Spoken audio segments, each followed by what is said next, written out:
huh. Yeah. I have a tube coming out of my wang and I'm walking across the airport in sweatpants. Like, I did not expect this one. So. Nothing is live. Everything is done in post. Yeah. We want the most work possible post podcast. I know, right? We should just do this live. It'd be done. I don't have to think about it. The easy part's the talk and the hard part's the weeks and weeks of editing, right? Weeks. Yeah. Especially all your non-PC stuff, Lars, that we have to cut out every week just to make you look good. Yeah, all that crap you talk on transition every week. We just got to pull it out, but it's good for you to get off your chest, you know? It's hard to hold back, you know? Yeah. Do you want to talk about post editing?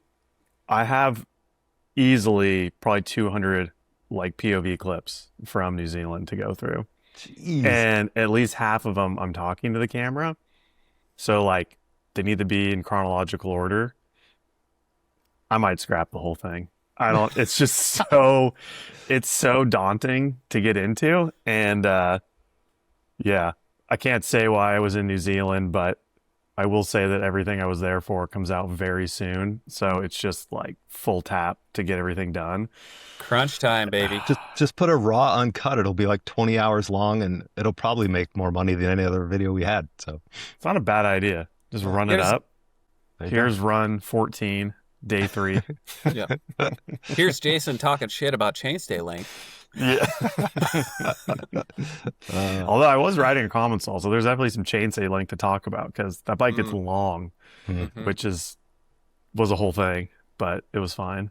I'm Jason Schroeder, joined again by Shawn Spomer and Lars Sternberg. And today, should we pose the question about the podcast? We've had feedback. We've had internal feedback that the title I worked so hard to come up with is shit. We need a new title for the podcast. Bikes Unaffiliated. I don't know. Get in our comments or the forum that's on site for the podcast. Let us know if there's a better title. I was trying to avoid just being the Pink Bike podcast. What could that be about? The Lone Wolf podcast? Not really sure, you know. The Vital podcast, like I guess maybe that's what we're going to become as well. Open to ideas. I was just trying to get too creative, and yeah. Let's hear what you in the audience, what the 16 listeners, what do you think? To be a part of the internal Vital MTB community. Totally. And maybe if we pick one from the audience, maybe they get some kind of reward. I like that. We get a knob off of Jason's I'll personally send you this Vital MTB USDH shirt. Oh, snap. Lightly worn. Lightly worn. Says medium, but fits like a small. Just the way we like it. Show off your buff chest. Yeah, somebody chime in. Yeah. Let us know where we should go. All right. Yep. Cool. All right, should we hit some what's in, what's outs? We've been off for a couple of weeks. We've all been traveling and busy with different things, but I can go first with some what's in real quick. I just got a couple fast ones. Okay, video, This Old Ledge on Thrasher. If you haven't watched their series, they just did a Venice and Santa Monica one that's quite good. They also just put out a Buster Bale on the triple set. I don't know what the name of that spot is, but Santa Monica triple set. Yep. There you go. It's got Bam Margera in it, so that should pull you along to watch. He's still kicking. No, he's on somehow. the mic. Yeah, he's on the mic. Yeah. Yeah, he's not skating it. We don't want to push Bam down that. That'd be bad for his health. And ankles. All of it. Okay, I got Max Alran as a what's in, which sounds kind of dumb, but I got to watch him ride live in person in New Zealand, and it was slightly life-changing, if I'm being honest. Like, his ability on a bike is unreal. I got to watch him ride Gorge, the really famous dirt jumps there. I was just going to say, I saw a clip of that. Was like, whoa. It was shocking. Surely he was on a borrowed bike, probably his like first time riding the jumps, and he looked like a local. Like, it was really shocking. I think all those kids nowadays are just good at everything. I know, at big trails like that though too, that's awesome. Yeah. And those, you know, like most trails in person, they're like double the size they look on an Instagram post. So Yeah, that was made me a believer for this year. I feel like he's going to be contending for some wins for sure. And then I just got free ride. Being down in Queenstown, free ride is like so hot and healthy right now. Some names of people that I had heard of, but as well got to see ride in person that were really cool. Crew Turley, younger kid. I think he rides for transition. Jim Monroe, Lucas Schaefer, and Alma Wigberg. If you've never heard of any of those people, go follow them on Instagram. Get down with what they're putting out. Dude, just so many rad riders just like sessioning jumps with the local Queenstown kids and everybody else. It's pretty cool to see. I don't have anything for what's out because I fell asleep last night. I was riding it.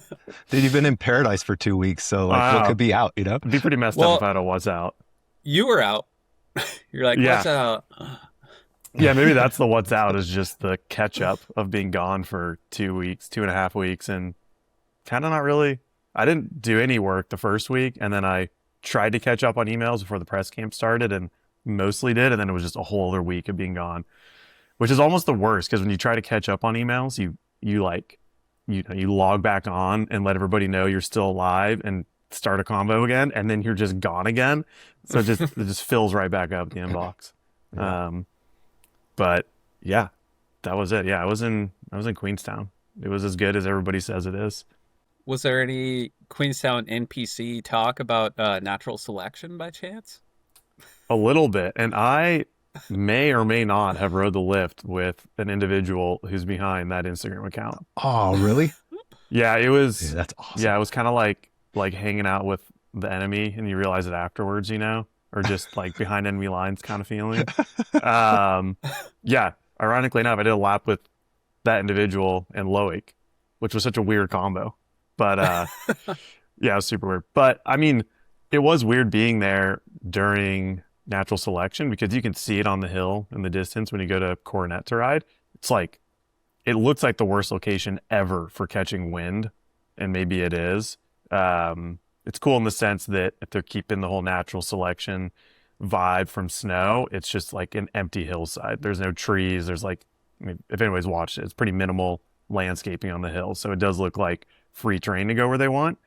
But the whole no live viewers, or however you want to say it, like limited viewership, and then it's being recorded as live to come out at a later date, was kind of confusing being there. It's probably less weird just knowing it's going on through people posting stuff and you forget about it, but being there live at the time and there's all these pros in town was kind of strange. I think, and I've heard some beef about like bringing that event there was to bring people to the area and have people watch a live event with a bunch of top athletes, and then that kind of getting cut off and it not being the situation created some tension, it seemed. But yeah, I don't know. It'll be weird. It's weird it's so far out. I think it comes out the beginning of May, I believe. Like, that's a long time. Yeah. And there sit on that. And there was Hardline. There was the Cerro Bajo Urban Race. But there were quite a few events in this like 2-week window. Magaza Fest. Like, there was things happening. But yeah, I don't know. It'll be cool. Hopefully it'll be cool. The only thing I've seen like cruising around is stuff that Hannah Bergman put out. Like, was everyone else putting out vlogs and stuff too? Or were they not allowed to really? There was okay. Something from Johnny Solito. Okay. A little bit from Shimon. Yeah. So, Jason, here's a question for you. This this individual you speak of. Lars is curious. Clip pedals or flat pedals? Oh, man. I want to say clipped in. I'm pretty sure they were clipped in. Okay. Gene Co's or actual technical riding pants? A kit. Subtle, okay. But it was riding gear. Okay. Yeah. Okay. And they were riding like the downhill bike that you would just go ride a bike park on. Okay. And custom painted helmet or just off the shelf? I think it was just off the shelf. Okay. Yeah, it wasn't custom. Yeah. We're getting down there. How's the condition of his tires? Ooh. They were good enough for me to be hanging on following. Okay. Yeah. Dual 27 mixed wheel, dual 2.9. Oh, I think it was dual 2.9. I'm trying to think if said bike you can make it mixed, but if it comes mixed or not. Yeah. So a taller rider, possibly. Mm-hmm. Okay. Yeah. Okay. It was interesting. Definitely I interesting. didn't know Menard lived in Queenstown. Yeah. It's pretty much who we described. Yeah. Yeah. Yeah. Cool. He's more than dual citizen.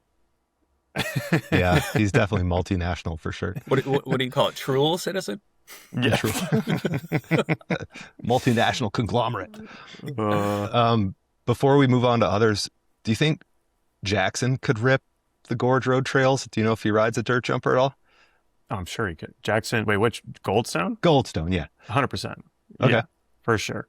Cool. And Asa, for that matter. I figured, Asa. Yeah. Like, and there's probably a whole list of other kids. Like, when we were there, Frix was riding as well, and he just looked like another local, just not even trying, cruising. Yeah. Cade was there in a brakeless 20, which was pretty sick. Yeah. Cool. Yeah, it's so rad. It's pretty sweet, dude. And this was just Wednesday afternoon. You know, like there's nothing going on. They're just like there's just a session happening with like 30 people riding. Yeah. Well, wasn't there talk about Gorge Road getting shut down a year or two ago? So something happened and it's all good now. Yep. I don't know exactly awesome. what, but yeah, it's definitely alive and thriving for sure. Sick. Yeah. Which like if I had a dirt jumper, I probably would have tried to pick my way through some of the smaller lines. But even just going over there to check it out is totally worth it. Like if you do go all the way across the world, like definitely go walk around. And everybody's so nice in New Zealand as well. You know, like I feel like growing up in SoCal, if there's a set of dirt jumps and you were like a kid and you went to go walk around, you'd be so intimidated by everybody and like have some old dude yell at you for walking the wrong spot, you know? And there, like everyone just like says what's up, you know, like they get it. They know the jumps are insane. And yeah, in general, everyone is pretty down with it down there. So following the trend of no dangerous animals in or deadly creatures in New Zealand. Yep, exactly. Yep. And nothing to be worried about. Sick. But following suit of your free ride is what's in. That'll somewhat be a part of my what's out. So I got home from a road trip last week. Sorry, what's out? Getting old. And like I drove my ass down to LA last week or the Friday the week prior for a road trip. Full push all the way down there, a bunch of riding. And I was like, man, I'm doing real on my way home. I had my last stretch from Portland to Bellingham, and I was like, man, I'm doing so good. I got caught in super gnarly traffic, and my body just seized up. Like my neck was all torqued. And I was just like, I made it almost home without the drive killing me. And then yesterday I went out for a quick couple laps with Talus and Ryan McNulty at Talus's site of the Woolly Fest. They were just down there squeebing around on their e-bikes, hitting the little mini line. And so I jumped in with them, and as we got there, Talus, he goes, yeah, just watch out for the one lip, kind of looks like a tombstone, blah, blah, blah, blah, blah, as Talus typically does. And I was like, all right, cool. So I follow them through. Jumps were like cool enough to like on site. Biggest one's maybe like 30 feet. And then the second lap, I was a little more comfy, and I discovered the one that he was talking about. I like no braked and kind of popped and missed all of the landing. Like literally did not touch any of the landing. On one hand, it was a great test of my Achilles. Yeah. Because I was like, oh no. But then that harsh landing totally like threw my lower back out. Like, oh no way. At a couple more laps, I was like, oh man, I'm seizing up back here. And it was fully just from compressing. So yeah, getting old sucks. Dude, Crustafarian right there. Just trying to free ride. Were you on the e-bike? Yeah. We were just e-biking, dude. So free bride, it's a thing. Free ride. Oh man. So that's kind of my what's out, a funny what's out. But and what's in. So I heard on my travels, I was listening to a bunch of different stuff, and one of them was riding related and some questions posed to somebody. I can't remember who it was, but like one of the ways to help advance your riding progression, and just having done this trip made me think about it, man. Going outside of your typical riding area and traveling and riding different trails is so sick and so critical to like progression. I mean, if you live somewhere like Bellingham, it's so easy to get caught up in like the good trails you have here, but like even just riding different terrain types, riding with different people, it's like one of the sickest things. It's so good for your riding space, your progression, all of the things. It helps keep things in perspective. So that's my what's in. Cool. Yeah. And like when we've done test sessions in Arizona, or I've gone out there to ride, every time I touch the dirt, it's like I've never been on a bicycle in my life ever. There, like just to see different conditions and how people can shred those, but then they might get into the mud and fall on their face. But yeah, it's super neat to like highlight weaknesses, I guess, or just to, open your eyes to what else is out there. Oh, for sure. We, I may or may not get into this later, but being down there with Matt and Steve from Momentum Trail Concepts, we were texting because we rode Telonics, we rode Crestline, and then back to Telonics, and we were messaging post-trip, and I went straight to Ashland, Matt went home and skied, and then Steve went on a trail bike ride with Charlie, actually, our favorite robot. And all three of us noticed our perception of speed had been totally altered because Telonics is so fast, right? And so I went to Ashland, which is also very fast. And going there from Bellingham, typically you're like, whoa, like you're like out of your comfort zone because you never go like 30 miles an hour. But going there from Telonics, you go like 40. And and Steve went for a trail bike ride, and he was like, man, I felt like I was going so slow. But it's just like your perception of speed is changed, or enhanced. And same thing with Matt. He was like, I was skiing and I felt like I was going slow, but I was ripping. So that's a really cool takeaway, and one of the aspects of traveling that can really change your perspective, which is cool. Yeah. Dude, that's really funny. Is I got home Saturday, went for a ride Sunday on trails I've ridden for years, and I had like a very similar feeling where it was trails I've ridden a bunch, but it's super rocky, so you're always kind of picking lines down trails, and my ability to just quickly read terrain and feel comfortable felt so much higher. And I was like, wow, like I don't really get like this amount of reps in descending outside of like Crankworks and Whistler nowadays, because you don't really get it going to Big Bear, and I only go there maybe once or twice during the summer.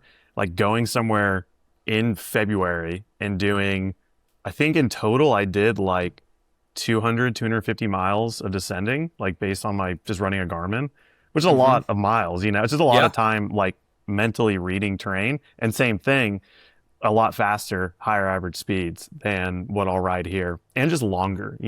A trail in San Diego is a minute to 2 minutes long, where you could do a 30-minute descent in Queenstown if you wanted.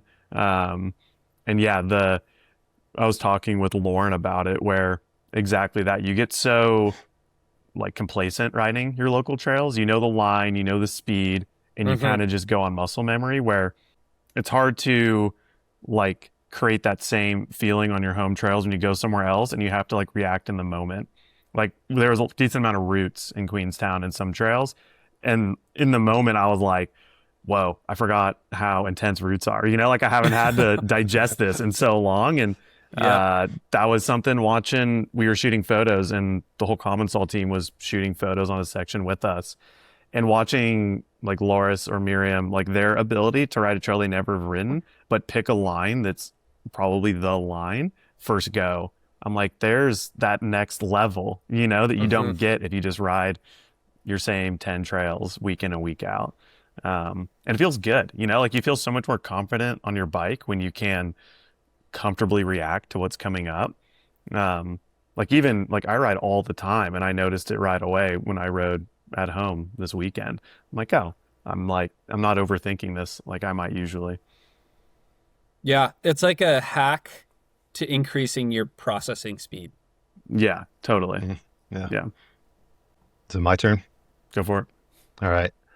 If you've been out of the country riding bikes for 2 weeks, you're probably not super aware of the Winter Olympics going on. But if you're stuck in Idaho, which has been super nice and I've been getting out riding, we tune in the Winter Olympics, check out snowboarding. Like I love half pipe snowboarding. I did when I was younger. I still love it. And this is an in and out combo, I guess. But the out it's just a McFlindle fest. Like, boom, this is a switch triple cork 9,560 whatever, and it looks just like a frontside version that's not switch and all this stuff. Like there's too many spins, so I don't find it terribly interesting to watch anymore. Every once in a while there's something super cool, and I remember, I don't know if it was 2 Winter Olympics ago or just the last one, but one of the dudes, I think he won, did like a 25 or 30 foot backside air, which was insane. That was the highlight of the Olympics for me. I'm like, holy crap, that is nuts. This year, Chloe Kim, she drops in, I think she does a switch 9, or maybe she does something and lands backwards, but then hits the next wall, and she switched doing a method, which is just insane. She's so high. If you just saw a still of it, you'd have no idea it was backwards. And to me, that was like the trick of the entire Olympics. Like everyone could just stop riding because she did the sickest switch method ever. And she did it every run, and it was so cool. So that's an in for me. The 9th Street documentary on the trails in Austin, the infamous 9th Street jumps, that's on YouTube. That's so neat. Like they go into the history of how it all started. We'll link to it, do all that stuff in here. But that was a super fun watch, especially to kind of learn how things started. And they go back to literally like the first guy who put a shovel in the dirt. And if my memory serves me, they were at their shop, I forget what it was called, nearby, and some guy was riding by the park, and there was a pile of dirt. Like I guess the city had been dumping, you know, like fill dirt there, just kind of as like a scrapyard way back when it started. And this BMXer is like, well, there's a pile here. I might as well just turn that into a jump. They found, I think this is what happened. They found the truck driver that dumped that pile of dirt back in whatever 1987 or whenever they started building, and like talk to him. And so it's super interesting to go into the backstory of 9th Street. So it's really, really cool. So I highly suggest that. I actually just made a written note to myself to watch that. Cool. Yeah, no, it's really good. It's like an hour, but they go through the whole thing and to where it is now, and that, you know, they have community support behind it and stuff. But yeah, it's really cool. So many Unreal riders have come out of there. So many. It's crazy. Yeah. Yeah. And like, I don't want to spoil it too hard, but they build lines and they're kind of like pedal, jump, pedal, jump, pedal, jump. And then one of the guys there, he started digging holes and put his piles of dirt on each side of the hole. And so you'd use the hole, and like, it sounds like, from what I understood on the documentary, that this the guy who created like rhythm, where jumps are just continuous like this. And it was out of just like, well, I didn't want to have to work as hard, so I'd use the hole that I dug too, you know? And so when they all started clicking on like, oh, you can have rhythm now too, it was pretty cool to see. So that's a good one. People talking about skis and tech rumors, like, come on, guys. It didn't last that long, but I'm like, wow, really? We've gone to that. So I don't know if that's an in and out. It's kind of funny, but also like, wow, okay, tech rumors. That's where we're going. We're going to talk about skis. Yep. It's an out. Okay. This one's super goofy and we don't have to talk about it. But watching the Olympics again, I think it was giant slalom, maybe super G, but giant slalom. There's arrow as all get out. You know, their race margins are thousands of seconds. And I noticed a handful of skiers with their shin pads, they had their Velcro straps just flapping in the breeze, like all over the place. I'm like, what? Like, we know about wind tunnels. We know about aerodynamics. How are you going to have your straps flapping around? So I don't know. That's thinking about like mountain bikers and like the Fox one piece and all that, and just how much aero, or two piece, I guess, but how much aero is important. I was like, what? You're Olympic level? Like probably spend 200 hours waxing your skis and getting everything perfect. Then you've got these straps flapping about. I don't know. It was just That something is I funny. noticed. So Do you I was think they kind of just bummed out that I came noticed it. unraveled, like No, in they the dropped race, in. or No, really? they're all like that. Or just like a handful of people had them. Yeah. Weird. So yeah, I thought it was really interesting. But do you guys want to hear about my story or not? Of course. From the Yeah. last month. Okay, this is an out, but it's Bring an it. in. And I'm going to put this note right here for anyone who wants to talk about bikes. You might as well skip to the next chapter we put in, because the next couple minutes is going to be me talking about my pee hole and having a catheter in it. So if you want to scrub forward to the next section, feel free. I'll give you a second to do that. I think you have everyone's attention now. Oh, okay. So what's it been? Has it been a month now? Like, when was I down there? 5 weeks? I don't know, a month, Yeah, 5 it's like weeks a ago. month. Yeah.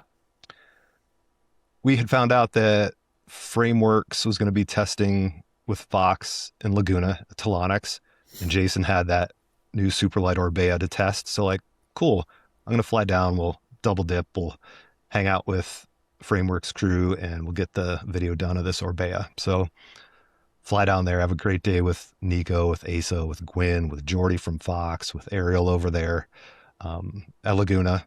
Super fun day. It's really hot. It's like 80 degrees. Like, man, SoCal's awesome. Like staying in this crappy little hotel by the ocean. Then the next day, Jason and I go out to meet up with Garen at Orbea to film the Rayon. What is it? RS? Mm-hmm. Rayon RS, just that Superlight e-bike. We have fun at the trails out there, get kind of dehydrated, not really taking care of myself, because at home I have a pretty decent like routine with what I eat, what I think about. When I go on trips, I'm like, ooh, I'm at the airport. Maybe I have a mocha today. Ooh, because I don't really drink caffeine at home. I try not to do sugar, so I Orange just mocha frappuccino. I turn into a moron when I travel. And Better than like smoking a cig or something, Well, who that knows? would be Maybe even that's funnier. next. It would, right? So anyway, we do the Rayon thing, and some guy leaves his e-bike on the floor and drives away in front of the van. So I happen to see it and grab it. Like, hopefully we can find this guy. We posted on Insta. We end up finding him. He gets his e-bike back. We had a great dinner at El Adobe or whatever it's called in Dana Point with Eddie from Shimano. Luca Cometti was out there with Garen, Todd, Jason. Awesome. I go to the bathroom there and I'm like, my pee's not coming out all that fast, but like, I'm old and I've had stuff like this happen, whatever. Okay. I get the guy's e-bike back. I go back to the hotel and I'm like, yeah, okay, I got to pee. And nothing comes out. I'm like, that's not that cool. I bet if I just wait a little bit, it'll come out because there'll be enough pressure for some to come out. Nothing comes out. This happens for like 2 hours. I'm like, standing up? Nope. What if I sit down? Nope. What if I try to take a dump? Maybe that'll clear some stuff up. Nope. Nothing's happening. It's like 1:30 in the morning and starting to freak out a little bit. I'm by myself, and I'm like, all right, look up the ER and find the ER. So I drive to the ER in Laguna. It was pretty sick. It was like PCH in the middle of the night. There's no one out there, so we just kind of cruise. But going to the ER, thankfully there's no one there. I walk into the ER and there's a security guard, like kind of like monitoring who comes in and out. It's like, can I help you? I'm like, I can't pee. Can I see the doctor? And he looks at me like, bro, go to the window up there. Like, that's where the nurses are, like, to check you in. I'm like, oh, okay. And so now I have to go say, hey, I can't pee. Like, I need some help. You walk back there. They do an ultrasound to basically see how much water is in your bladder, or like how much liquid's in there. And like, if it's more than 300 mils, you're going to have a catheter. I'm like, okay, I know what a catheter is, but I'm not super, versed on what that really means.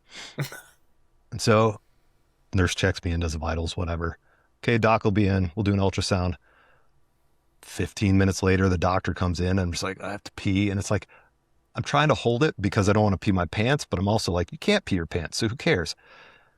The doctor comes in And like, he's super chill. And he's like, so what do you do? And I explained, and he's talking to me about bikes and his son and should he get a Sur-on and all this stuff. I'm like, dude, I have to pee. Can you try and just like get this? Like, what are we doing? They do the ultrasound. Turns out I had like 610 mils of liquid in my bladder, which is quite a lot. It's, I think they said 300 to get a catheter. So he's like, all That's right. like dangerous. Yeah, it could level. be. It can start like getting up into your back and your kidneys and stuff. But like, all right. So Leigh's like, all right, we're going to catheterize you. It's not going to be fun, but you're going to feel better. I'm like, okay. So I drop my drawers and lay back, and holy crap, it is the gnarliest thing. Turns out it's like a tube, like the size of a pen or pencil being crammed up my pee hole. And then It's that big? it was that big. Yeah. And so the whole issue, which I haven't even got to, was I'm old. I have prostate issues. My prostate basically clamped up. And so the pee wants to come out of this tube. The prostate's around it and clamps on it, right? So nothing comes out. So she has to stick the catheter, and she basically has to like, oh, okay, we got it through there. So that's super fun. I'm just like, this is the hardest thing I've ever done in my life. I'm just sitting there. And they get it in there. The way the catheter works is the catheter gets up in your bladder, and then she like, it's like a Reebok Is it like pump shoe. Niagara Falls? She at that turns point? the valve or what? How's Basically, this like work? they get it up there, and then like, so the tube is up there in your bladder, and then they have to like inflate this little thing so it can't be pulled out. So it's like a little balloon kind of holding it in. But then yes, it's just like, oh, that's the best. That feels so good. Yeah. I'm laying there for a little bit and just kind of wondering like, okay, now what do I do? And it's like 2 a.m. And like they let me kind of sit there for 45 minutes or so, and I'm thinking like, okay, tomorrow's the super sick action day with Asa and Gwen and everyone on Telonics. Like, I bet I could walk around with this. And so the catheter it's a tube that drains my bladder, comes out my pee hole, and it empties into a bag that's like Velcro to my thigh. I'm like, I could probably do this, when it's just like, oh, I'm in the high of like having my bladder emptied, and then laying there and like, all right, sit up. We're going to, check you out and get you going. I sat up. I'm like, I'm not hiking the hill tomorrow. There's no way that's happening. Yeah, because the semi-rigid tube is like up into your body, right? Oh, and then yeah. You're trying to flex around it. Yeah, that's crazy, actually. Yeah. So I never thought about that. Mountain Dew and Funyun lifestyle has caught up to me. I get out and I drive home. By the time I get home, it's like 3 a.m. Like my flight the next day wasn't until the evening, and it would have put me home at like midnight. I look at flights. I'm like, I got to go home. Like, I can't do this. I got to go home. And so rebook flights, never fall asleep.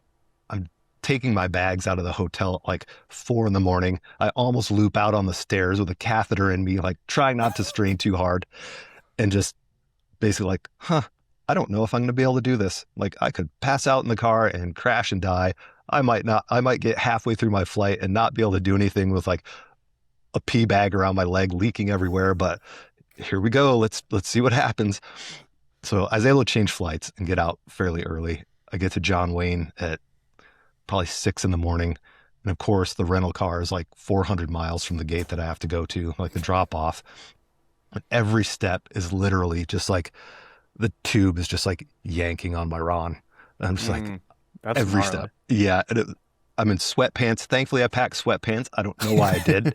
I had flip-flops because I'm like, we're going to California, sick. Because I couldn't bend over to like put socks on, put shoes on, like struggle bus. So I fly home with a catheter and a pee bag around my leg, hoping no one really notices, just trying to sit there like, okay, here we go. I'm going to get up now.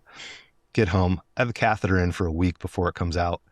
And now I'm in the process of going through like, not exams, but just like treatments, things like that. So far, I think everything's good. It was just me being a moron and kind of a combo of things. And like, it's amazing what a tube in your pee hole will do for your diet, because since then, like, I'm down 12 pounds. Like, I'm eating super good. I've been riding a ton. I'm like, if nothing else, I'm gonna be healthy so I don't ever have to do this again. And so, yeah, that's where we're at. And, just if that's not enough TMI so far, in a couple hours, I get to go back for a switch front side probe and a backside revert probe at the urologist. So we'll see how that goes. Yeah, I haven't really had that done in today's day. I'm just like, okay, we'll see. So that's where we're at. And also, for anyone out there who's old and if you have problems like this, they have this stuff called Flomax, which is some kind of drug that can help open up your prostate so you can pee. What the doctor at the ER in Laguna neglected to tell me was, if you take this, you might faint or get dizzy. Well, I get home, like my wife's like, I told her, I'm like, hey babe, coming home early. It's like, oh, why? I'm like, oh, just didn't need me out there. Like I didn't want to, like, I didn't want to text her like super in the morning. So I connected in Sacramento. I was like, and told her why. She's like, what? Are you kidding?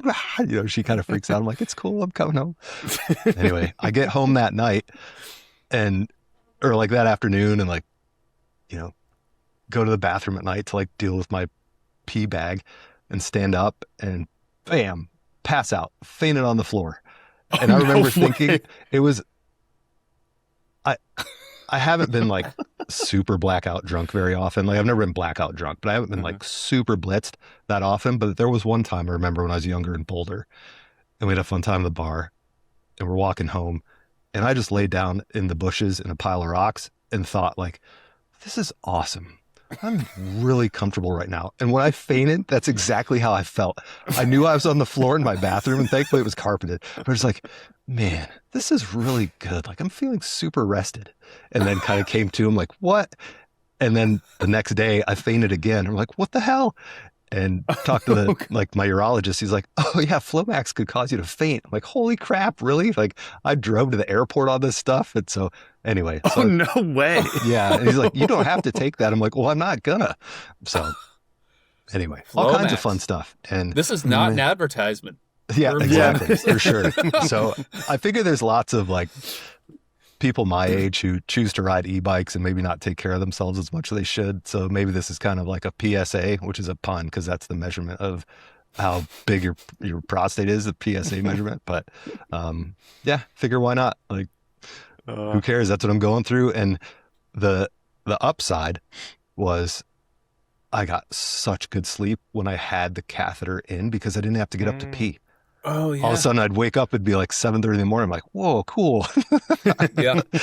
So there's that, but I would not trade sleeping through the night. Yeah. Which is also something again. you might not be familiar with yet, Jason, is at our age having to pee like multiple times a night, no matter how early you stop drinking water.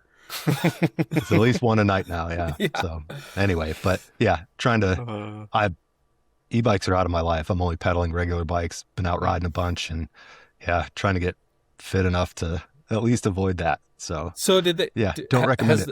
Have the medical professionals like told you that, you know, it is lifestyle related or like you say in that, you know, like I want to pedal now instead of e-bike. Is that somewhat related? Yeah. I don't know if it's as much like obviously you need to be relatively fit, right? But like you could just go on walks around 2-mile walk every day or something and probably do the same thing. But for me, it was mostly diet.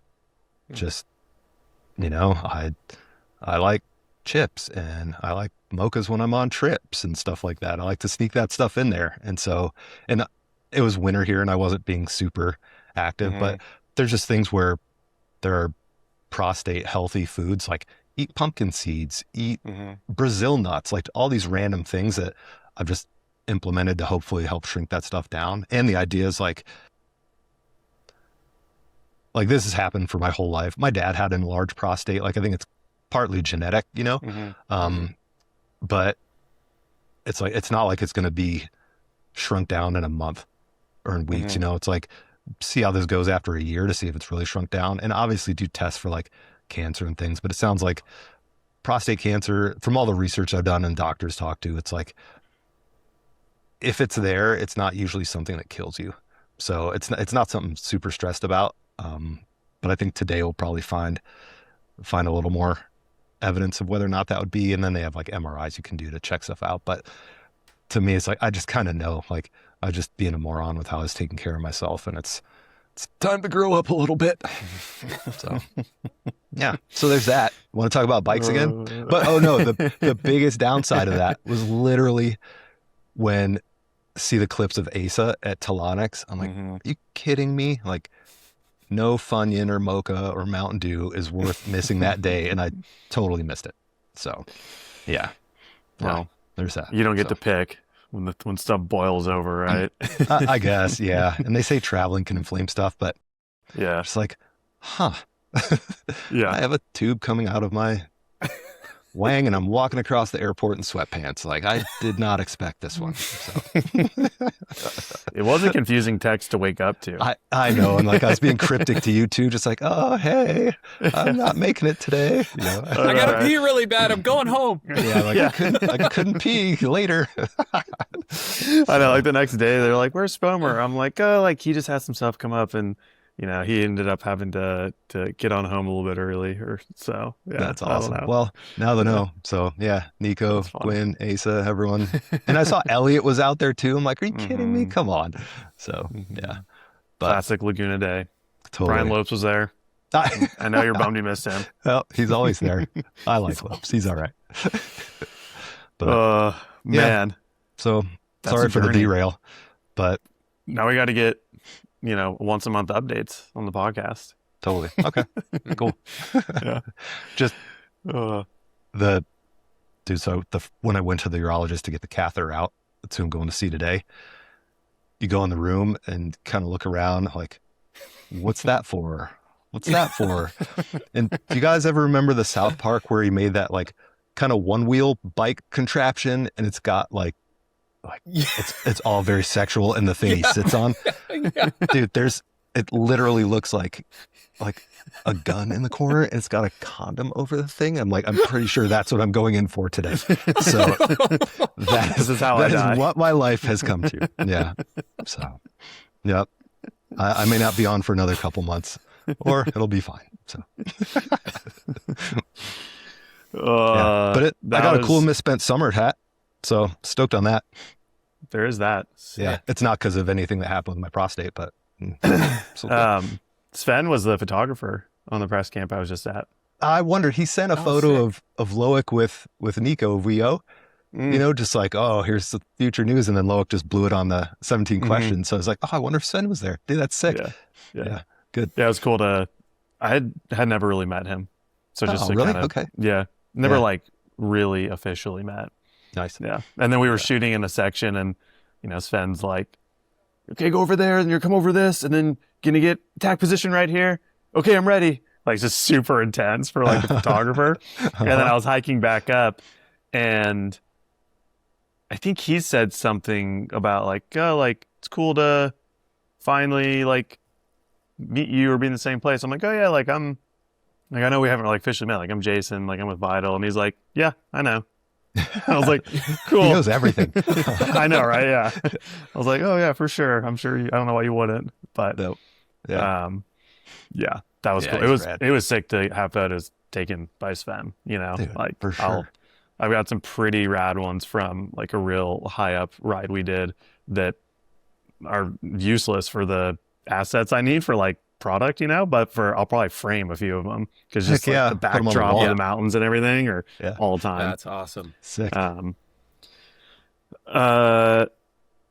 we're already 46 minutes in, give or take, depending on how much we get cut down from this. But I got a few just like real quick topics to maybe do some entertaining things.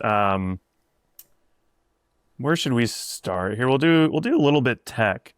So Loic in his 17 questions that just came out today, everyone should go watch it, or you can listen to it. It'll probably be on a podcast platform. It is. He put up I asked what pressure he runs and if he runs inserts, and he runs Cush course front and rear. And I believe he was it 23 and a half front and 27 and a half rear? Yeah, I think that's roughly. about, yep. Yeah. And you were like, you thought that was low. I did.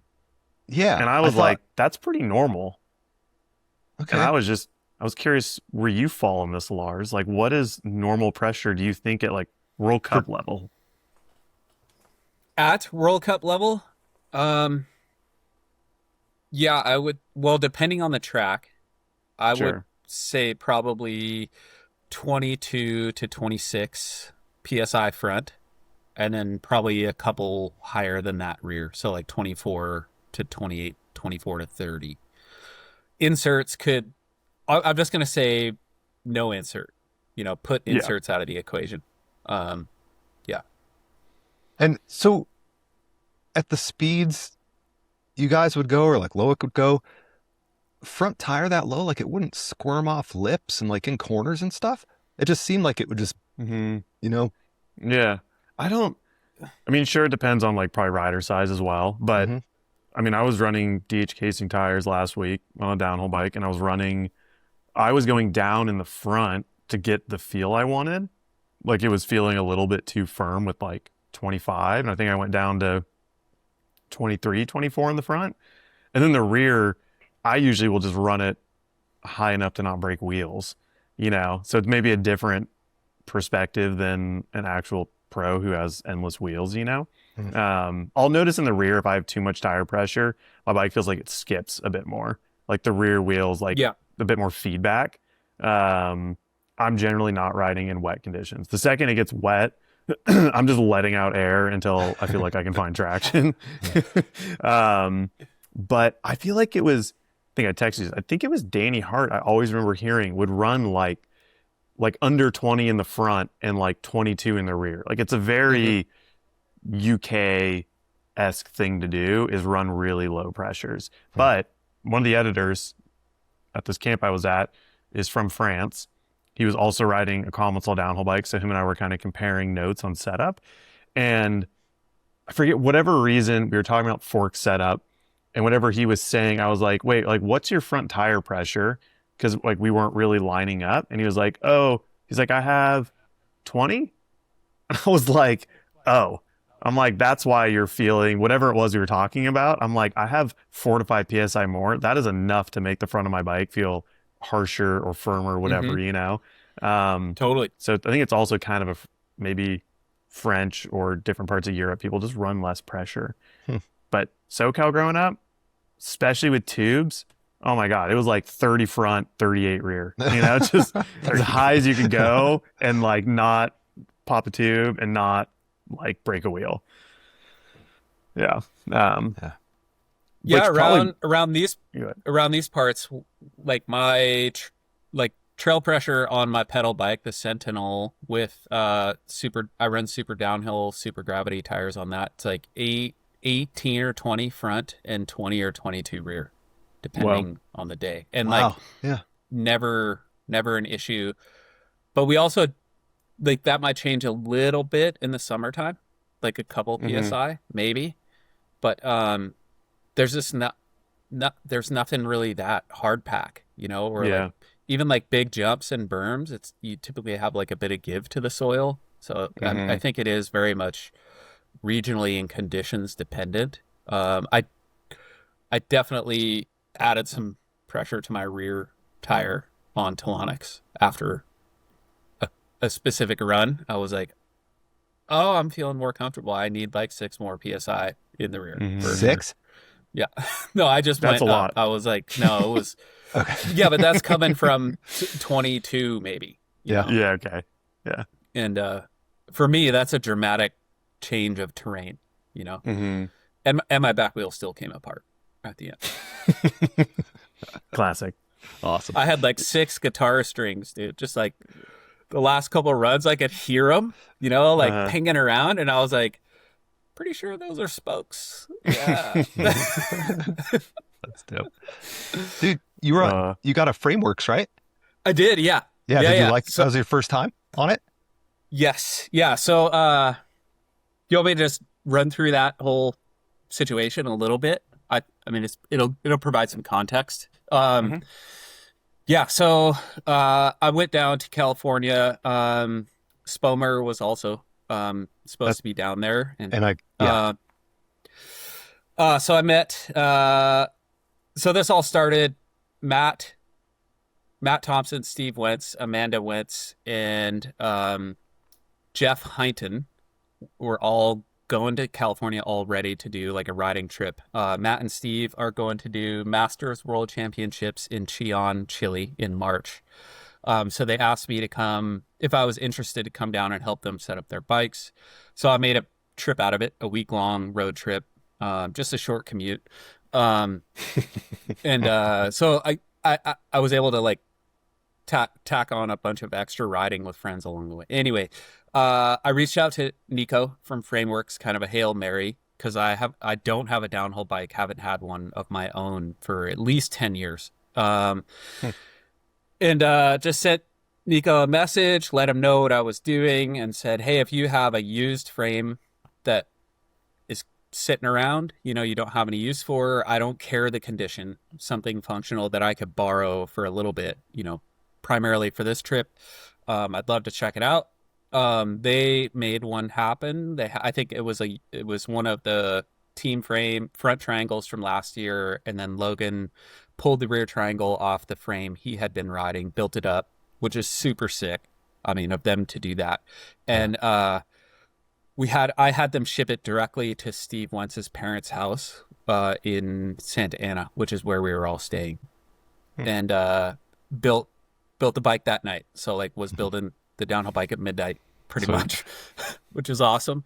And that was super fun. So like put a whole new bike together. And I had like, I don't know if other people experience this, but like building a complete new bike on like remotely, like on the road, is a totally different experience than doing it in your own space, and like I triple checked everything. I was like, okay, I've got everything I need.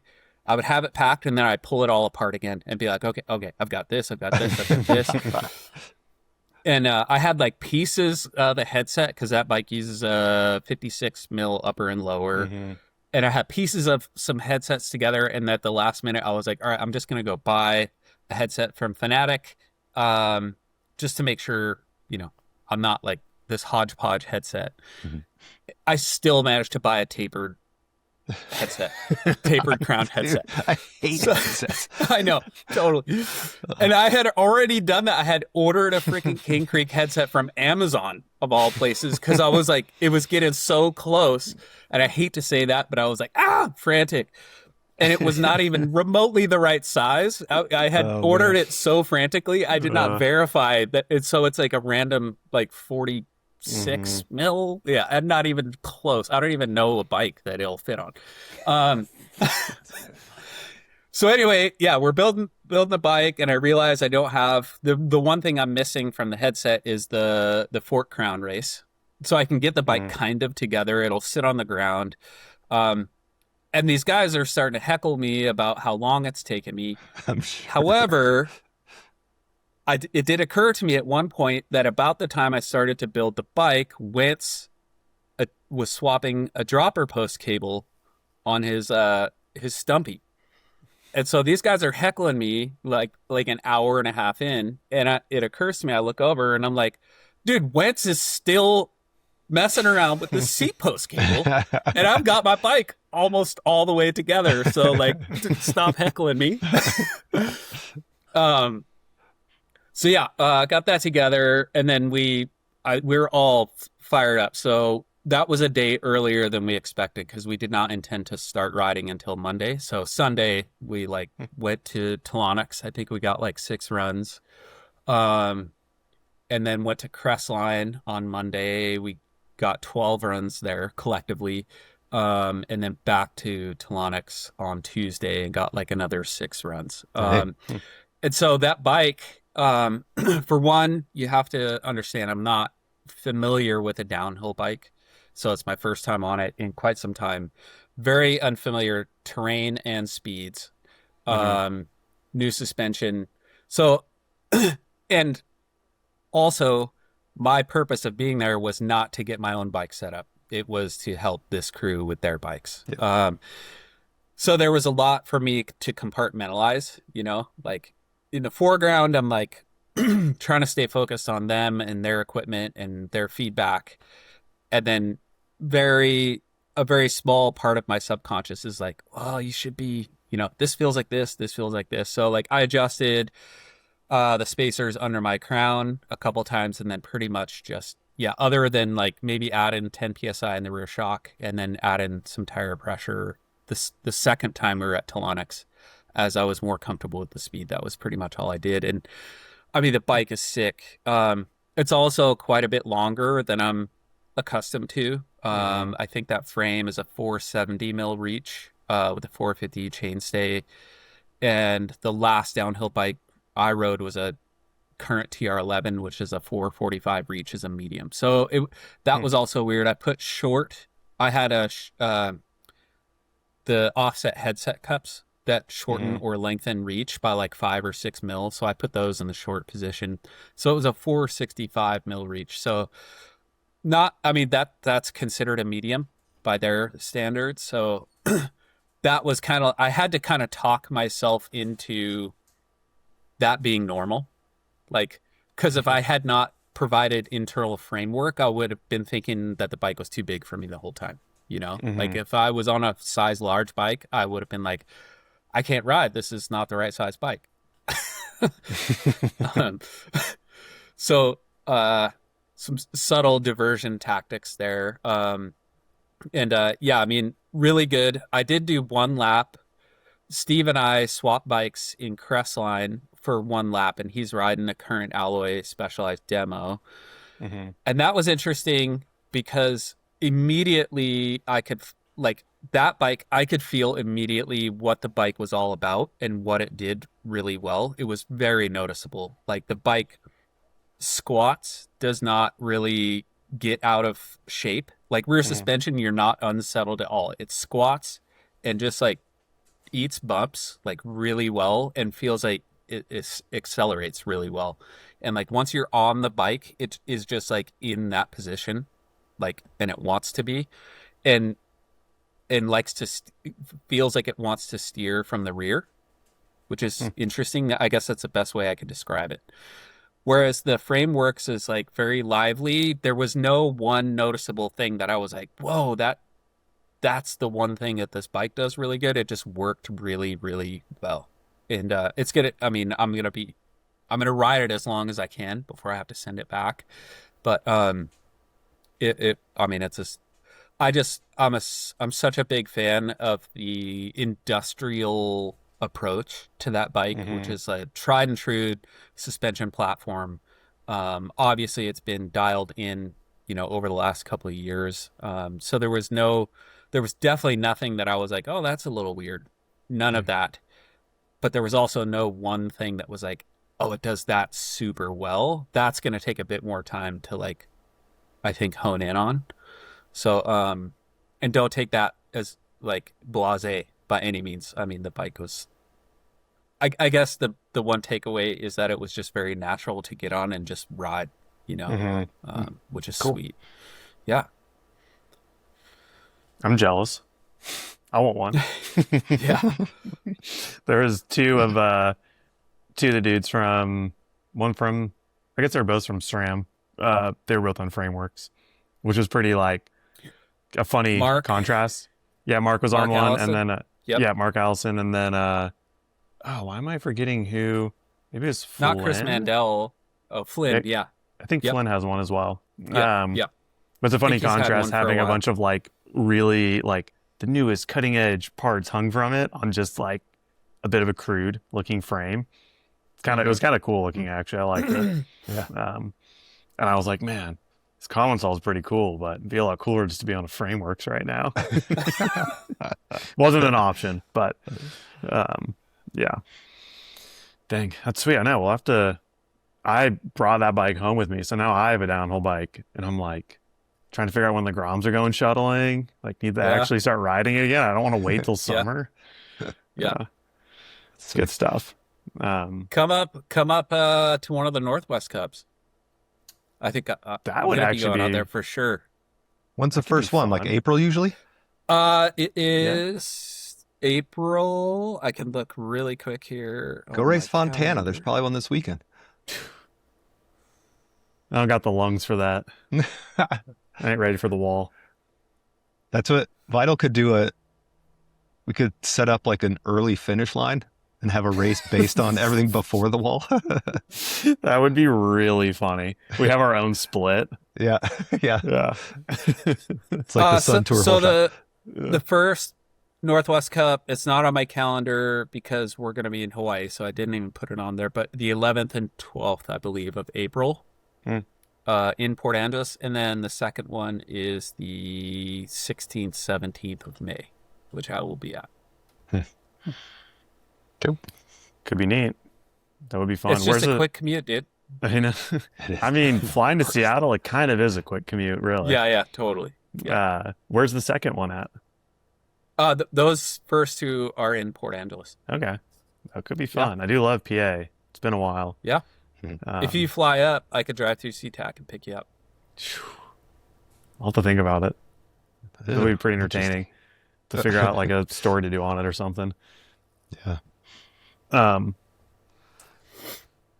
They're bringing back the semi-pro class. Are they really? No, I don't know. I was gonna say, Jason's like, I'm there. Yeah, about half our audience was like, wait a minute. I'll go to PA. Oh my God, semi-pro. That needs to happen though, semi-pro. That would be great. On the, I know we're already an hour in, and I don't think this will take too long, but on the topic of downhill bikes, one of the forums, people brought up the fact that they had heard that the best-selling pedal bike, like non-e-bike from Santa Cruz, was a V10. And that the Blur, I think, was also right up there, kind of insinuating that, like trail and enduro bikes aren't selling. Do you guys think that's possible? Because there are a handful of people from different places. Oh, my rep said the same thing. Oh yeah, I heard this guy say that. Like, really? I mean, that'd be sick if it's true.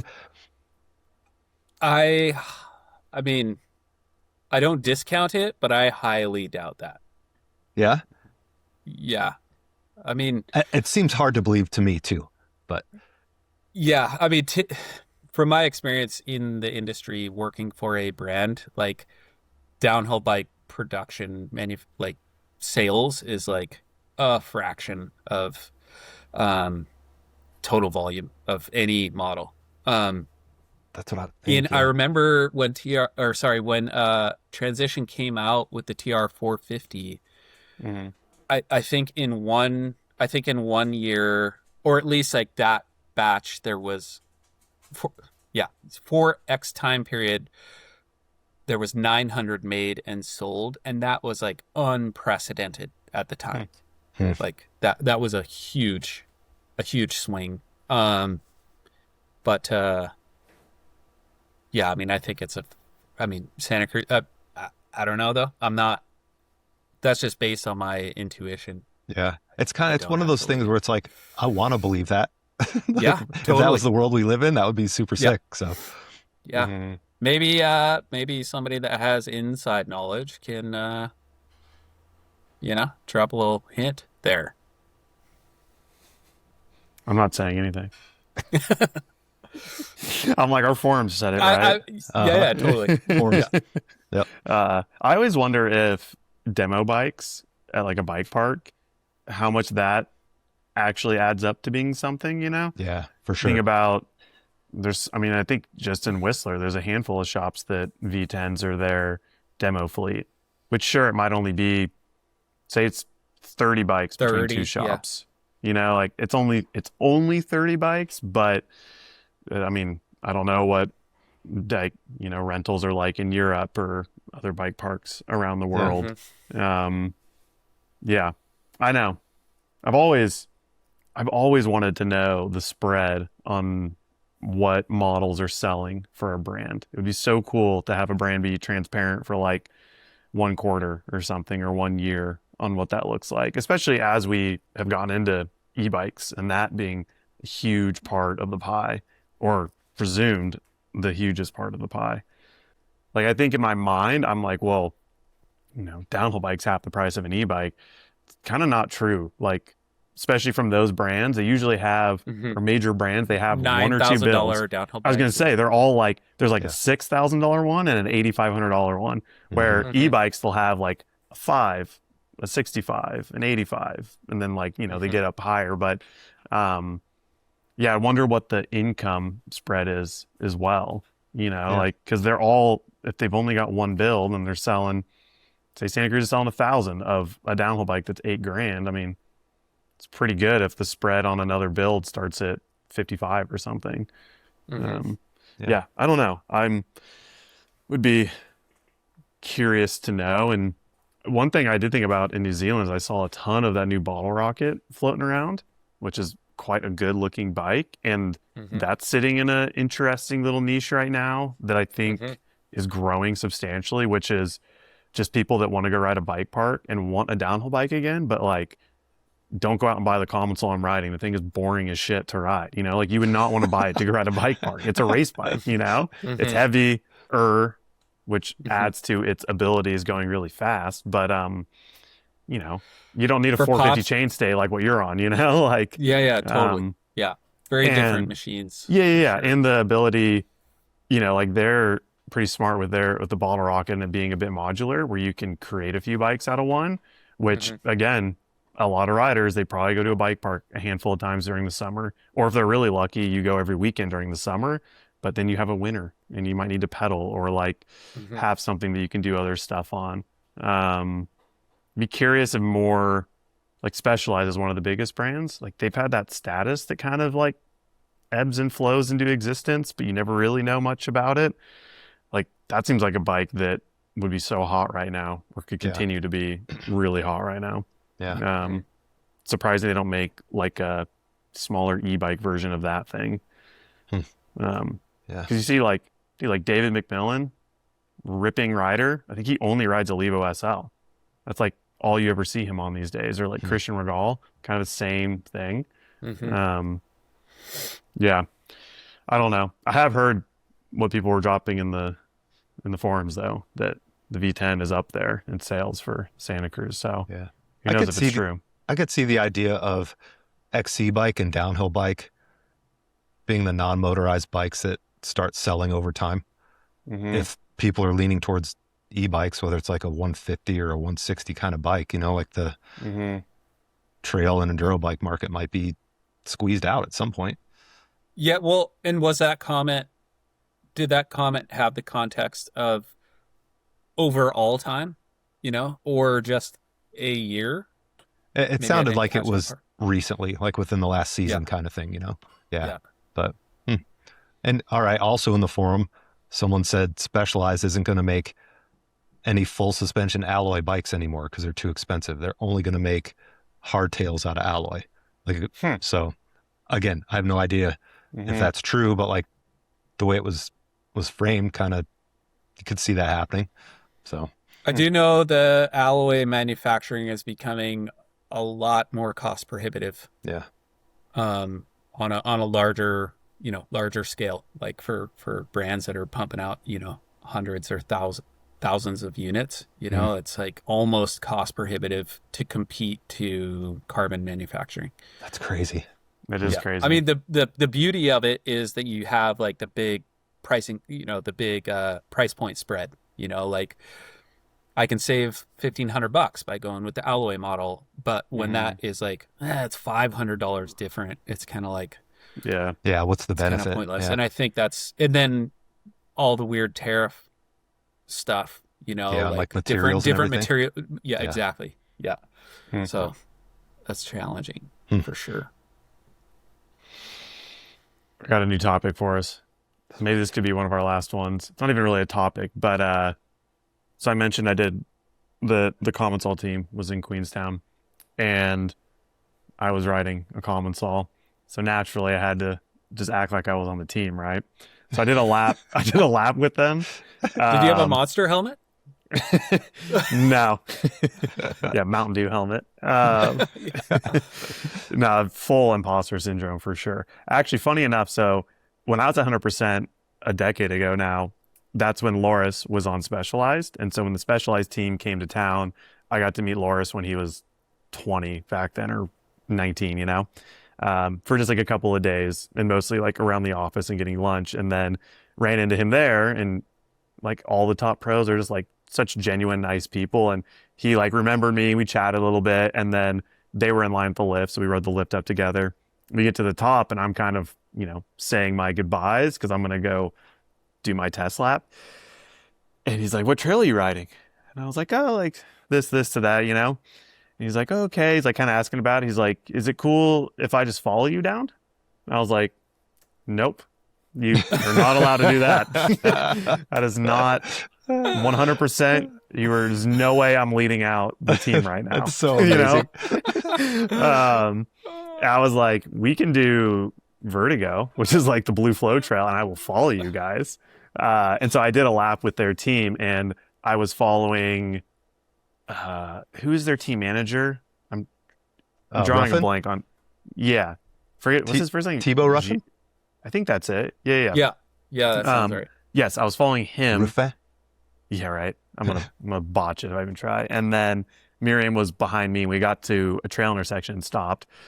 And I'm just kind of like looking at her bike and kind of like what they're all riding, And she had a 180 centerline rear rotor with a Maven caliper, and then maybe a motive lever, and then her front. Wait, was that what it was? Shit, am I botching this? I want to say, I'm trying to remember exactly.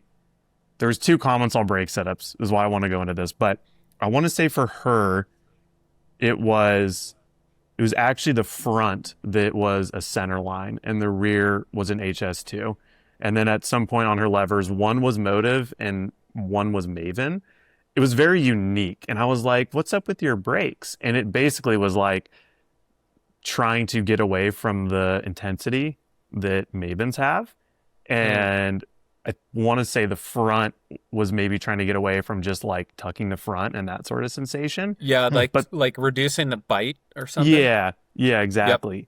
And then somebody else on their team, like a bigger, like one of the male riders, had centerline rotors on the rear and HS2 on the front. And I was like, "What is up with that?" And I guess that bike, maybe it had to do with like, it's got pretty low anti-rise or something like that, but it has a tendency to pitch. And they've found, or they said, running a less aggressive brake setup keeps the wheel basically moving more, and it reduces the pitch in the bike. So they were like literally having less brake or less grabby of brakes to reduce fully locking up as much. So it wouldn't just go like lock and be like blip like that? Yeah, like it wouldn't basically like lock like extend the shock up. Yeah. And cause the rear would stand up. Yeah, exactly. Cause the rear to stand. And then, which is crazy. On that bike when I rode it was like a very obvious thing right off the bat, is you're kind of combating that like thrown over the front sensation. But it just really got me thinking about like, I just want like really powerful brakes. That's all I ever think about. And to see like, I mean, especially Miriam's setup, she had like 2 different rotors. She had different levers with the motives, which are like trail brakes. But I want to say I'm pretty sure those are direct link instead of swing link, which changes. They're basically like a more linear power delivery compared to Mavens, which are quite progressive. But yeah, they obviously have all the ability to change things so much more. But in our brake forum, people all the time are trying crazy setups. Yeah. It just got me thinking about like, I noticed a Stump Jumper 15 that a friend bought, and stock, it has Mavens with centerline rotors. And I'm like, oh, interesting. Like their Specialized has kind of maybe gone back a little bit on, okay, we need to give this bike brakes that aren't so powerful. And that's been SRAM's whole thing is like brake tuning with different rotors, thickness of rotors, size, and then as well like pad material, and then each of their brakes, But yeah, I thought it was interesting. Like we were in such a state of like big rotors. We have big rotors now, but most people now are kind of like 200s, unless you're like a heavier rider. I would say 220s make sense. Because didn't Troy have like a 220 on the back at one point? Yeah. Was that like for a super steep back, track? 200 front. Mm-hmm. Yeah, okay. Troy definitely had that at a time.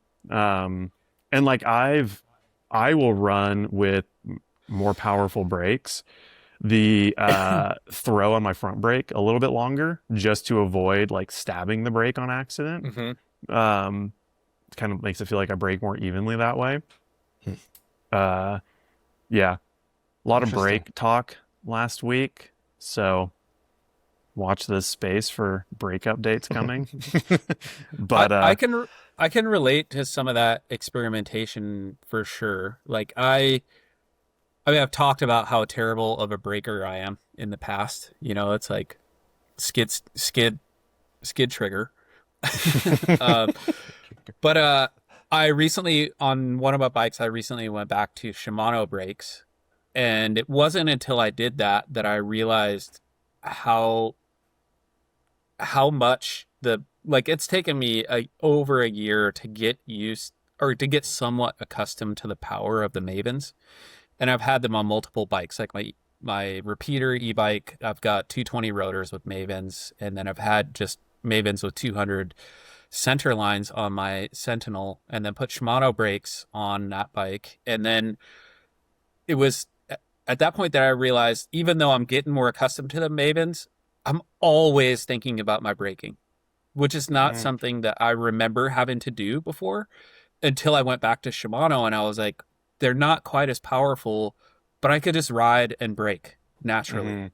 Whereas like with the Mavens, I'm like, ooh, too much, or just like, just modulate here, like it's like front and center in your consciousness and I struggle with that. Like it's tricky. And very similarly, like I actually saw Bryn do this, and I felt his handlebar and brake setup back in 2005 when he first moved to the Northwest, when it was like Avid brakes.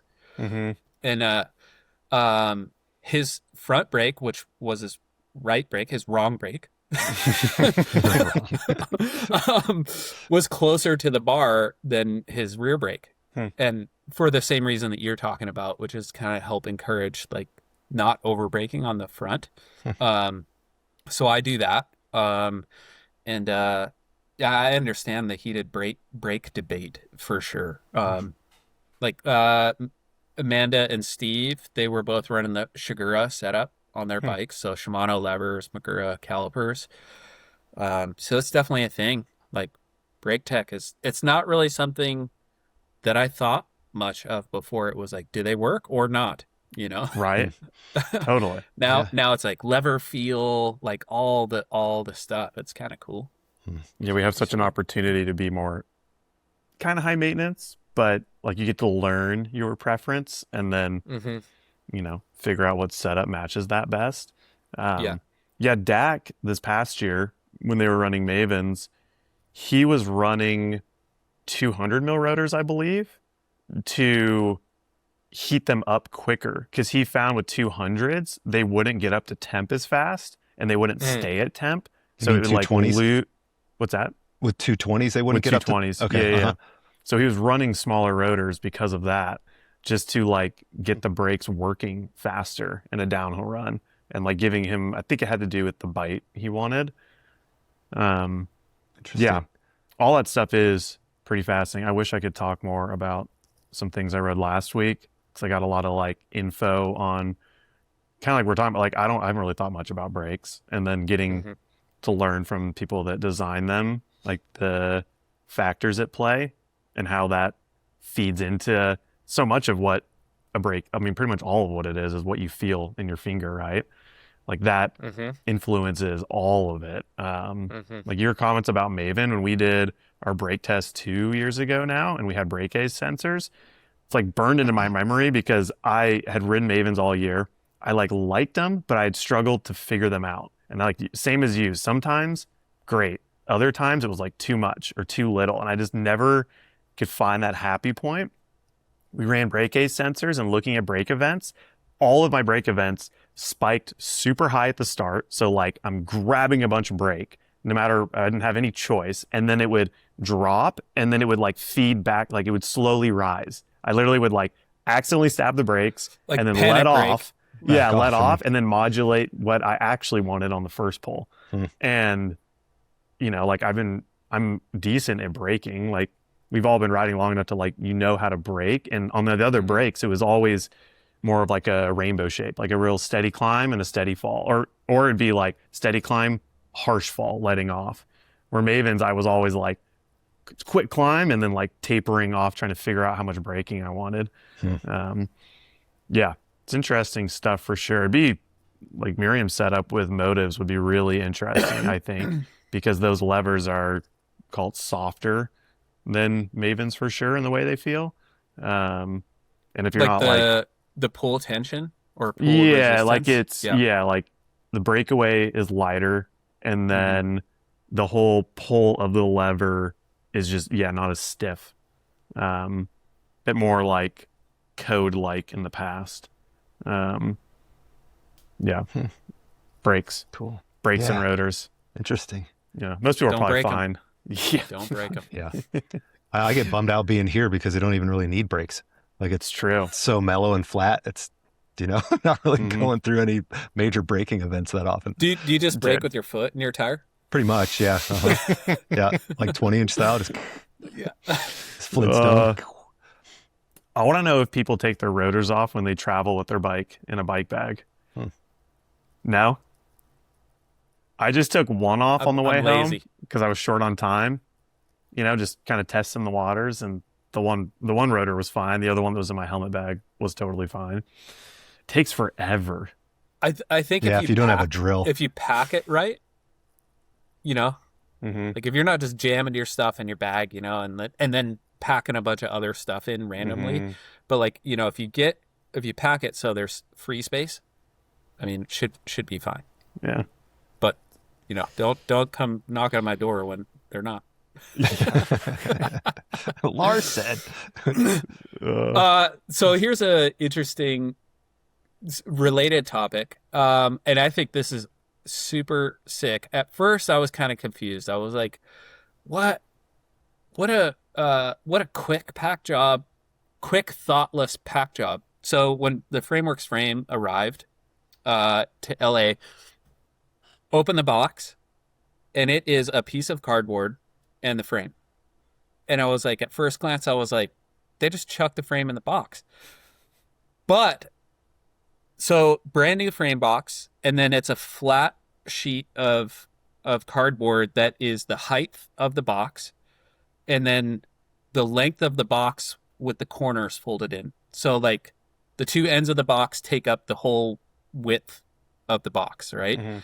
And then they literally just put the frame on the piece of cardboard and then punched holes in all the critical areas of the frame and wrapped zip ties around it.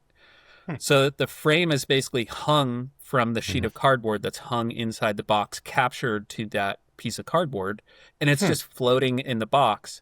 And then the two folded sides keep it from like slapping around, right? Yeah. So it's like fully captured, and there's no excess packing material. So it's as light as it could possibly be. It's totally protected. Really cool. And it took me like a day of thinking about it to be like, oh my God, that's like 100% intentional and hella smart. Yeah. That's awesome. That is that checks out. Like that is something that like Nico and them would do, Yeah, totally. God, I can't remember how the frame I got showed up, but there was some similar things where I was just like in the way, like one thing would be wrapped and the other thing wouldn't be, as opposed to covering like both surfaces of two items. I was like, oh yeah, you don't need to go like double on all of this, like little stuff like that. Like I think they had the rotors like saran wrapped together almost, which like that's lighter than foam or whatever, and then it was just between two layers of cardboard, like on the bottom of the box basically, or something, like little things like that, where I was like, I need to try to copy some of these things, because bikes get heavy. I mean, and I think I even asked Nico a question about that in his 17 questions, because they like to flex their ability to fly with bikes and not get charged for it.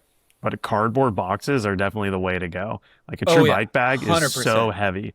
I mean, just flying back on Saturday, I had to leave my flat pedals behind in New Zealand because I was doing the dance between two bike bags that were basically both at the 32K limit. Yeah. Yeah. To where they're like, it won't even be let on the plane limit, let alone I was already going to pay overweight fees and moving everything around. And I got it to like 32.1. I'm like, oh, okay, like, is that cool? And the lady's like, no, has to be 32. I'm like, dude, come on, really? Oh, like isn't that 1,000 grams? I'm like, that's a pretty big variance, you know? Take out some dirty undies and throw them at her. Like, how's that? Yeah, no, I like had my pretty worn out flat pedals, and I'm like, do any of you guys ride bikes? Or like, do you want them? One lady took them for her son. I'm like, they're pretty hammered, but you can have them. Cool. And that'll be $50. Yeah, right. Yeah, right. I'm Well, not gonna actually, pay for my fees. So good. Oh God. Yeah, that is the one bummer about flying with a lot of bikes around the world is it is expensive. Oh, poor guy. Yeah. Flying bikes around the world. For it all. I did for this trip I did to California. As it was creeping closer, I was like, maybe I could just fly and just do the downhill bike and like shorten the trip by like half a week, you know, and just fly in, fly out. And I found a ticket that was like $280. This is like a couple days before I was to drive. And I was like, that makes it almost worth it. But then like I did some digging in their baggage requirements, and it would have ended up being like $800 anyway. Dang, dude. You know, you got to pay for your carry-on, you got to pay for your seat, you got to pay for the bike box, like all the stuff. And and then I would have had my tool box, which that's probably like 75 pounds. So yeah, driving was way quicker. Yep. Takes a heck of a lot less energy to pack, that's for sure. Oh yeah, you just pack everything. Just throw it in. That's actually the best part right now is because I leave again Sunday night to go to Italy for another press camp, and I don't have to pack anything. Like I literally am just doing laundry and it's all going right back in the bag, saving like a day that it took to pack for New Zealand. Like, do I need this? Like, do I really need it? Okay, like, do I have an extra set of this, or do I have enough gloves? Oh, I hate that. I overthink it so hard. Well, it's like it is a thing too that you have to get practiced on. Like I was thinking about it for days. I was like, gosh, I'm so out of practice for a bike trip. Like it's been years since I went any distance for a bike trip that I was like, I was so flustered. I was like, oh God, like I need this, I need that. And you know, when you're doing it all the time, you're just like, that's it. Yeah, it's true. I know. Even packing up a bike, like now all my tools that I need are already in the bag. Where when I first went to go, I'm like, what am I going to need when I need to take this thing apart in 3 weeks, you know? And surely I'll be in a rush, which I was. Like, actually, maybe we'll finish it on this. So like the final day I was in New Zealand was just like an off day. I didn't fly out till 3. And so Loic was kind enough to come by, film 17 questions. And then I still had a bike park pass. I was like, well, I'm still here. Like I could just pack my bike and kick it. I'm like, or I could go do a few laps. And so rushed, I did 2 runs and it was 11:40. And our shuttle pickup, I thought was 12:30. And I was like, you know, I could do another run, but let's go back, not be rushed, can get a shower in before I travel for the next day, you know? And so on the way back, and with my buddy John, we're like, oh, we'll stop and get a coffee real quick. Stop and get a coffee, run into Jake, who was Dak's mechanic last year, he lives in Queenstown. And so he had organized a lot of the press event and was like the main mechanic the past week. Ran into him. Him and I have to talk about something. So we talked for like 10 minutes. I roll back to the house, coffee in hand, roll up. Everybody's standing out front with all of their bags and all of their bike bags. And they're like, are you on the 12 o'clock shuttle? And I was like, I'm on the 12:30 shuttle, I thought. And so they're like, no, it's 12. And I'm like, oh my God. So I just put my bike in a bag. That's why only one rotor came off. And then throw it in a bag and literally just get out of my gear, which was the gear I had worn the past 2 days. So it was like dirty ass gear, and just change and like get on a shuttle and go. So that was rough. But dang. Yeah, that's how my That's how the trip ended. But I still got 2 runs in. It's totally worth it. And we got 17 questions done, which was nice. Right. So you asked. I was already thinking about this, and then I caught the very beginning of the 17 questions with Loic. And you did ask him, but I'm curious. Where are the 17 questions? Why 17? That's a Spomer question. It just has a cool sound to it, like 473, like just the way it rolls off the tongue. It's just like 17 questions. Yeah. It is nice that it doesn't need more of a title than that. Right. You know? Yeah. Kind of like Bikes Unaffiliated. Too soon. Too soon.